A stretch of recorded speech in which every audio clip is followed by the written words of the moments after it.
You work hard every day and you're still broke.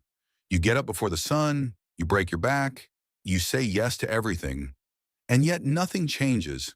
Why does your bank account stay the same? Why isn't effort enough? Is the problem really you? And worse yet, what happens to your dreams while you're just surviving? Stay until the end, because the truth isn't what they've told you. You wake up before the sun comes out. The alarm goes off and you hit it like it owes you money. You're already tired before you even put your feet on the floor. Just another day, another shift in that race that never seems to have a finish line. You get dressed almost automatically. You barely taste your breakfast because your mind is already running faster than you are. Bills, grocery store, rent, gas, debts. Everything spins in your head like an endless list that leaves no room to breathe. It's like being on a treadmill you can't turn off. You run, you sweat, but you don't get anywhere. You work harder than almost everyone you know. You take every extra shift. You say yes when they ask for extra hours. You give up plans, rest, and fun because you're saving. You tell yourself it's temporary. You tell yourself you're building something. You convince yourself that all that sacrifice will someday make sense, that all this exhaustion will be rewarded. But every month when you look at your bank account and see the same sad number as always, you feel a direct blow to the soul, as if all that effort left no mark, as if your hours vanished into thin air. Then you start to wonder what you did wrong. You start to look at yourself with suspicion. Maybe you're not smart enough. Maybe you're not brave enough. Maybe you're just not enough. And that's where the real trap begins. You're not just physically exhausted, you're mentally drained. You start to believe that the problem is you, that if you just worked a little more, if you were a little better, if you tried a little harder, everything would change. But nothing changes, and every sunrise looks way too much like the last one. That is exactly what the world wants you to believe. That if you're still trapped, it's because you're not enough. Because if the problem is yours, no one else has to change a thing. No one has to question the system. No one has to take responsibility. The blame falls on your shoulders and the game continues untouched. The truth is more uncomfortable. The system isn't broken. It works exactly how it was designed. It was designed to keep you tired, scared, and too busy to ask dangerous questions. You work harder than the rich man whose name is on the building, harder than the influencer selling productivity courses from a beach. You sweat, you sacrifice, you leave pieces of yourself in every workday. But the harder you work, the more trapped you feel. Like quicksand, the more you struggle, the faster you sink. They told you that if you worked hard, you'd be successful. But that's only half the truth. Working hard can earn you respect. It can give you survival. It can give you temporary stability. But it doesn't make you rich. It doesn't make you free. Not on its own. No one tells you about leverage. No one tells you about ownership. No one tells you about systems that generate money while you sleep. They only tell you to work until you're too exhausted to wonder why you're still broke.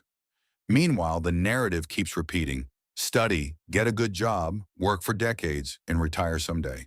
That's the script. And you accept it because it seems logical, because everyone around you accepts it. Because since you were a kid, you were taught to obey, not to question, to memorize, not to think, to work for others, not to build something of your own.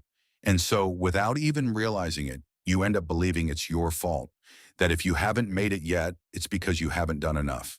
But the problem isn't the amount of effort. It's the game they forced you to play. Before you even touch your salary, they've already taken a cut. They tax you before the money even hits your hands. Then you pay rent to a landlord who gets rich off your effort. You pay interest to banks that know exactly how easy it is to keep you trapped. You pay with your time, your health, and your dreams. You pay with hours that won't come back.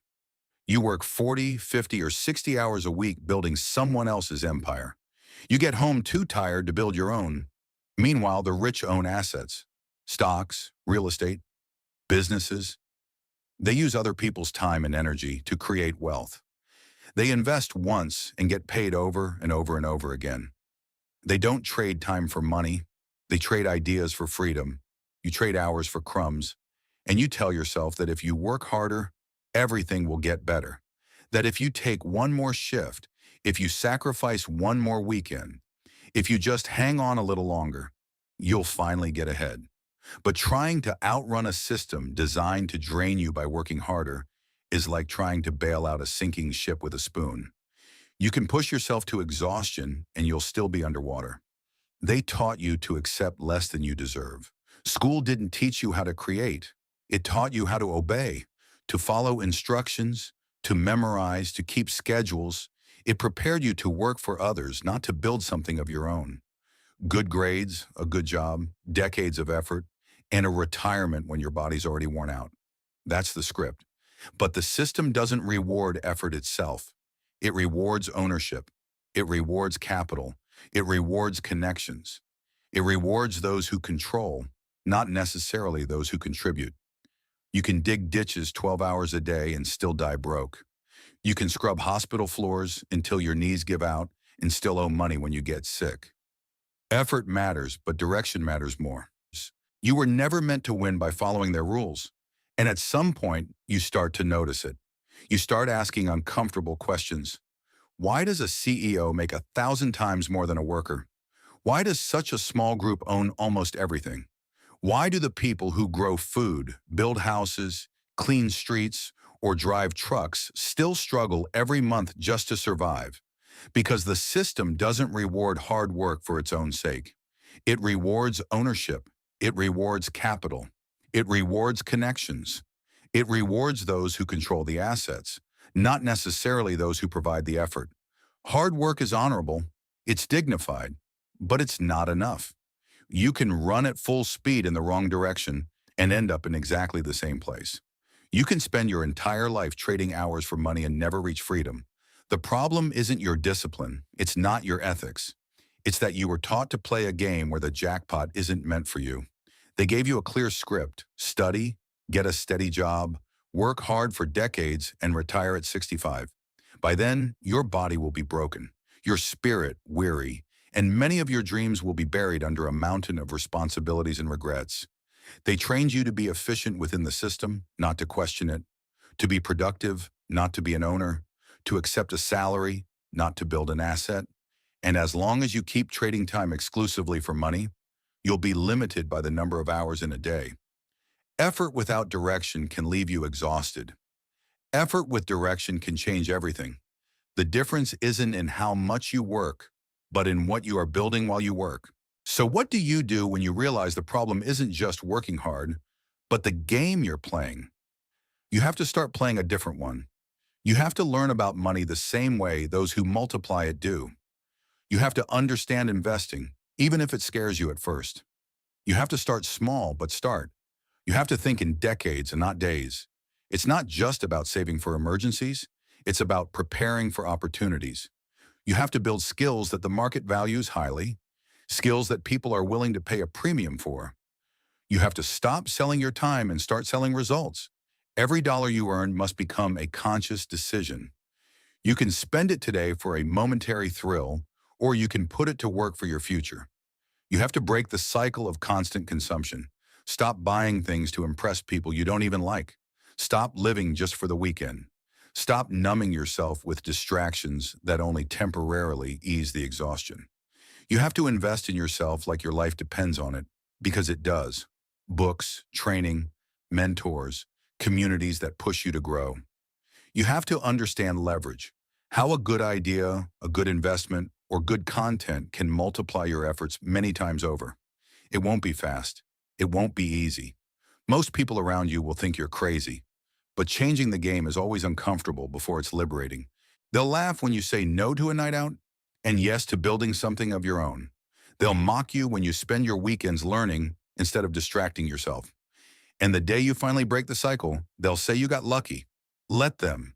They don't see the trap they're still stuck in. Now, right now, you might still be waking up tired, wondering if anything will ever change. It will change if you change first. Stop waiting for permission. Stop waiting for the perfect moment. Stop waiting for someone to come save you. No one is coming. It's you. You are the hero. You don't need to be a genius. You don't need to be born rich. You don't need to be perfect. You just need to be relentless. Relentless in learning. Relentless in improving. Relentless in building. Because here's the secret. When you stop playing their game, you can't lose anymore. You stop chasing money and start attracting it. You stop asking for opportunities and start creating them. And when you finally taste freedom, you'll realize that the exhaustion, the broke nights, and the lonely grind weren't for nothing. What hurts is working hard and still being broke. But it hurts more to die with your dreams inside you, never having tried to change the rules.